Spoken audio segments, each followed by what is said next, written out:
Sir, शराब नीति में दूसरे आरोपियों को जमानत मिली है, क्या कहेंगे? ना पटपरगंज के काम करेंगे ना दिल्ली के, कितनी कोशिश कर रहे हैं बीजेपी वाले, कोई काम नहीं कर रहे। देखिए, हम शुरू से कह रहे थे कि दिल्ली के अंदर कोई भी किसी तरह का कोई शराब घोटाला नहीं हुआ। आम आदमी पार्टी एक कट्टर ईमानदार पार्टी है। नमस्कार, आप देख रहे हैं दिल्ली तक। मैं हूं आपके साथ अनुराधा तंवर। कथित शराब घोटाला जो है वो लगातार सुर्खियों के केंद्र में है। एक तरफ आम आदमी पार्टी है जो लगातार पिछले 2 दिन से ये कह रही है कि शराब घोटाले जैसा कोई घोटाला हुआ ही नहीं, और ऐसा कहने के पीछे तर्क ये दिया जा रहा है क्योंकि कथित शराब घोटाले मामले में 2 आरोपियों को बेल ग्रांट हो गई है। लेकिन दूसरी तरफ आपको बता दें कि बीजेपी लगातार ये कह रही है कि दिल्ली के पूर्व आबकारी मंत्री मनीष सिसोदिया ने शराब घोटाला किया है। लेकिन अब आपको बता दें कि राउज एवेन्यू कोर्ट में मनीष सिसोदिया को एक बार फिर से पेश किया गया ईडी के द्वारा। और राउज एवेन्यू कोर्ट में आज की सुनवाई में क्या कुछ हुआ, किस तरीके से मनीष सिसोदिया को झटका लगा है, वो आपको ग्राफिक्स के जरिए समझाएंगे। आपको बता दें कि मनीष सिसोदिया लंबे वक्त से इंतजार कर रहे हैं जमानत का, लेकिन जमानत मिलने से पहले उन्हें कोर्ट से फिर झटका लग गया है। प्रवर्तन निदेशालय ने राउज एवेन्यू कोर्ट में मनीष सिसोदिया को पेश किया। मनीष सिसोदिया की न्यायिक हिरासत खत्म होने के बाद हुई कोर्ट में उनकी पेशी। राउज एवेन्यू कोर्ट ने ईडी मामले में 23 मई तक बढ़ाई मनीष सिसोदिया की न्यायिक हिरासत। कोर्ट में ईडी ने बताया कि मनीष सिसोदिया के खिलाफ सप्लीमेंट्री चार्जशीट में 2100 पेज हैं। राउज एवेन्यू कोर्ट ने ईडी को चार्जशीट की सॉफ्ट कॉपी 8 मई तक कोर्ट में दाखिल करने के लिए कहा है। ईडी ने कोर्ट को बताया कि मनीष सिसोदिया के द्वारा शराब मंत्री रहते हुए करीब 622 करोड़ रुपए की आपराधिक आय का पता चला है।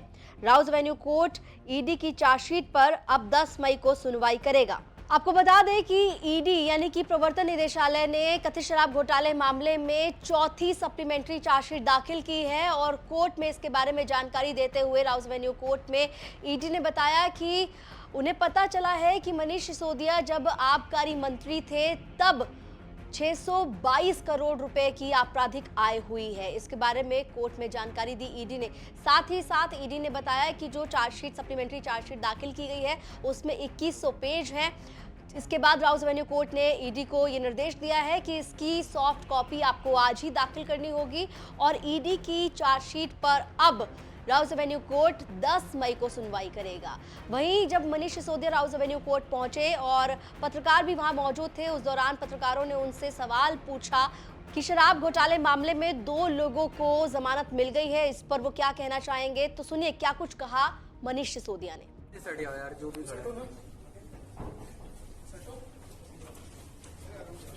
सर, शराब नीति में दूसरे आरोपियों को जमानत मिली है, क्या कहेंगे?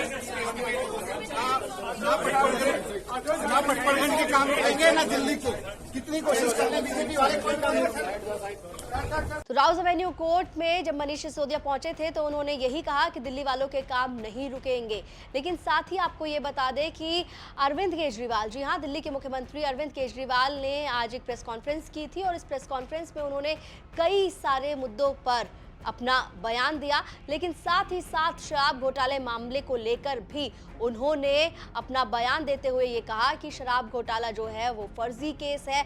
और जिस तरीके से पिछले 2 दिन से लगातार आम आदमी पार्टी के अलग अलग नेता ये कह रहे हैं कि इस शराब घोटाले मामले में 2 आरोपियों को कोर्ट ने बेल ग्रांट की है और ये कहा है कि ईडी के पास कोई सबूत नहीं है, उस बात पर भी मनीष सिसोदिया का समर्थन करते हुए अरविंद केजरीवाल ने बयान दिया। सुनिए क्या कुछ कहा अरविंद केजरीवाल ने। देखिए, हम शुरू से कह रहे थे कि दिल्ली के अंदर कोई भी किसी तरह का कोई शराब घोटाला नहीं हुआ। आम आदमी पार्टी एक कट्टर ईमानदार पार्टी है।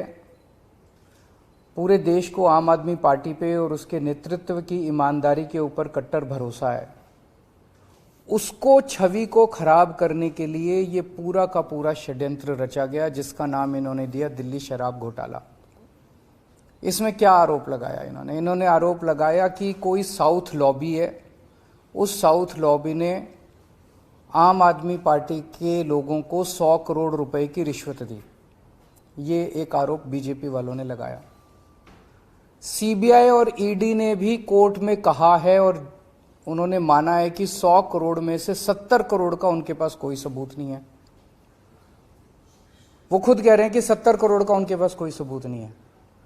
30 करोड़ रुपए इन लोगों का कहना है, कोई राजेश जैन है कि राजेश जोशी, कोई राजेश जोशी 30 करोड़ रुपए साउथ से लेके दिल्ली लेके आया और दिल्ली में उसने आम आदमी पार्टी के नेतृत्व को ये 30 करोड़ रुपए दिए। ये सीबीआई और ईडी ने आरोप लगाया। ये बस इनके पास यही सबूत है कि किसी ने गवाह ने गवाही दी है कि राजेश जोशी 30 करोड़ रुपए।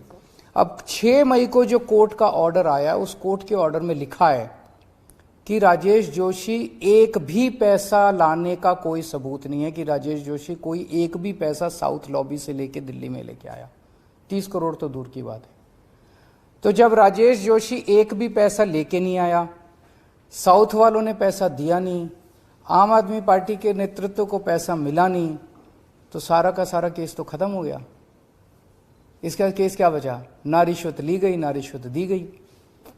कोर्ट के उसमें साफ साफ राजेश जोशी को जो बेल मिली है वो इसी आधार पे मिली है कि राजेश जोशी साउथ वालों से कोई पैसा लेके आया, इस बात का कोई सबूत नहीं है। तो सब खत्म हो गया। दूसरा आरोप इन्होंने ये लगाया कि 100 करोड़ रुपया जो ये रिश्वत ली गई, ये गोवा के चुनाव में खर्च की गई। गोवा में आम आदमी पार्टी ने जितने लोगों से काम कराया, पर्चे छपवाए, होर्डिंग लगवाए, जो भी जितने वेंडर्स थे, हमारे सारे वेंडर्स पे रेड मार ली इन्होंने। सीबीआई ने पिछले 6 महीने में सबको गिरफ्तार कर लिया। सारी जांच वांच गोवा के चुनाव की करने के बाद अब ईडी और ये इस नतीजे पे पहुंचे हैं कि कुछ 19-20 लाख रुपए आम आदमी पार्टी ने कैश में खर्च किए। ये तो बहुत बड़ा हमारे लिए ईमानदारी का सर्टिफिकेट है। सीबीआई और ईडी का कहना है कि पूरे गोवा चुनाव में आम आदमी पार्टी ने केवल 19 लाख या 20 लाख के करीब रुपए कैश में खर्च किए, बाकी सारे चेक में खर्च किए। 100 करोड़ तो बहुत दूर की बात।